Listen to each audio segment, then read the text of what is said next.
अस्सलाम वालेकुम वरहमतुल्लाहि वबरकातुहू। प्यारे बच्चों, उम्मीद है कि आप सब सेहत और ईमान की बेहतरीन हालत में होंगे। आप सबको दार-ए-अरकम स्कूल्स की तरफ से असेसमेंट सॉल्विंग सेशन में खुशामदीद। सबसे पहले ये वीडियो जो आप देख रहे हैं इसको सब्सक्राइब करें और साथ ही बेल आइकन को प्रेस करें। आज के लेक्चर में हम असेसमेंट शीट को सॉल्व करेंगे जो कि उर्दू की असेसमेंट शीट है। हमारा लेक्चर नंबर 13 है, क्लास अव्वल और मज़मून उर्दू है। सबसे पहले सवाल नंबर 1 है, दिए गए सवालात के जवाबात तहरीर करें। प्यारे बच्चों, आपको यहाँ पे कुछ सवालात दिए हुए हैं, आपने यहाँ पे इनके जवाब लिखने हैं। सवाल नंबर 1, इस्लाम के पहले खलीफा कौन थे? प्यारे बच्चों, ये आप अपने सबक के अंदर पढ़ चुके हैं कि इस्लाम के पहले खलीफा कौन थे। इस्लाम के पहले खलीफा हज़रत अबू बकर सिद्दीक़ थे। इस्लाम के पहले खलीफा हज़रत अबू बकर सिद्दीक़ थे। हज़रत अबू बकर सिद्दीक़ रसूलुल्लाह सल्लल्लाहु अलैहि वसल्लम के बहुत गहरे दोस्त थे। आप हज़रत मोहम्मद सल्लल्लाहु अलैहि वसल्लम पर सबसे पहले ईमान लाए। इसके अलावा आपकी बेटी हज़रत आयशा की शादी भी हमारे प्यारे नबी सल्लल्लाहु अलैहि वसल्लम के साथ हुई। सवाल नंबर 2, हज़रत अबू बकर सिद्दीक़ बच्चों के साथ कैसा सलूक करते थे? प्यारे बच्चों, जैसा कि आप अपने सबक के अंदर पढ़ चुके हैं कि हज़रत अबू बकर सिद्दीक़ बच्चों से बहुत मोहब्बत करते थे। हज़रत अबू बकर सिद्दीक़ रज़ियल्लाहु अन्हा बच्चों से बहुत मोहब्बत करते थे। आप बच्चों को अपने साथ सवारी पर बिठा लेते, बच्चों से निहायत शफ़क़त से यानी कि मोहब्बत से पेश आते। सवाल नंबर 3, हज़रत अबू बकर सिद्दीक़ रज़ियल्लाहु अन्हा ने कैसी ज़िंदगी बसर की? मतलब कि इस्लाम के पहले खलीफा हज़रत अबू बकर सिद्दीक़ की ज़िंदगी कैसी थी? तो हज़रत अबू बकर सिद्दीक़ रज़ियल्लाहु अन्हा ने सादा ज़िंदगी बसर की। सादा ज़िंदगी बसर की कि वो अपने हर काम अपने हाथ से करते थे, यहाँ तक कि अपने घर में झाड़ू भी खुद देते थे। इसके अलावा उनके पास कोई आसाइश नहीं थी, वो बिल्कुल भी आसाइशात के साथ ज़िंदगी नहीं गुजारते थे। उनकी ज़िंदगी बहुत सादा थी।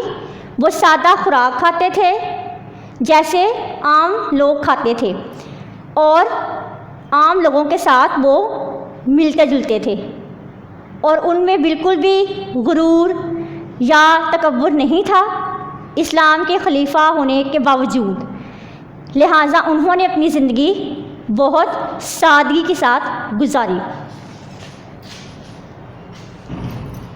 हमारा अगला सवाल है कि दर्ज झैल अल्फाज को उनके दुरुस्त मानी से मिलाएं। प्यारे बच्चों, एक तरफ आपको अल्फाज दिए गए हैं और दूसरी तरफ मानी दिए गए हैं। जी प्यारे बच्चों, आपको यहाँ पे कुछ अल्फाज दिए गए हैं और साथ में उनके मानी दिए गए हैं। आपने इन अल्फाज को उनके दुरुस्त मानी के साथ मिलाना है। जैसे कि हमारे पास सबसे पहला लफ्ज़ है खलीफा। खलीफा का मतलब, जी प्यारे बच्चों, आपने अपने सबक के अंदर खलीफा का मतलब पढ़ा। तो खलीफा का मतलब क्या है? जी, हाकिम और नाइब। हाकिम या नाइब को खलीफा कहते हैं। हमारे पास नंबर 2 है दूध दोहना। दूध दोहना, जानवरों के थनों से दूध निकालना। जो दूध देने वाले जानवर हैं उनके थनों से दूध निकालने को दूध दोहना कहते हैं। सवारी। जी प्यारे बच्चों, सवारी किसे कहते हैं? जिस चीज़ पर चढ़कर सफ़र किया जाए उसको सवारी कहते हैं। जैसे कि आपके पास सवारी के लिए साइकिल, मोटरसाइकिल, कार, ये चीज़ें हैं, तो ये क्या है? ये आपकी सवारी हैं। पुराने ज़माने में ये चीज़ें नहीं थीं, तो लोग जानवरों पर बैठ के सफ़र करते थे।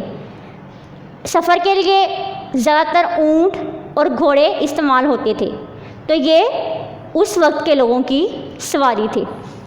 लिहाजा सवारी जिस चीज़ पर चढ़कर सफ़र किया जाए उसको सवारी कहते हैं।